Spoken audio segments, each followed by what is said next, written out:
अशी चिक मोत्याची माळ होती ग 30 तोळ्याची ग. चिक मोत्याची माळ होती ग 30 तोळ्याची ग. जसा गणपतीचा गोंडा चौरंगी लाल बावटा ग. गणपतीचा गोंडा चौरंगी लाल बावटा ग.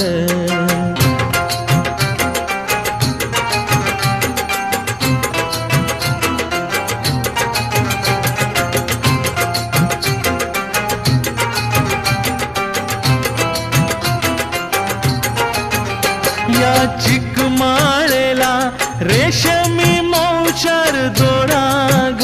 या चिकमाळेला रेशमी मौचार दोराग. मऊ रेशमाच्या दोऱ्यात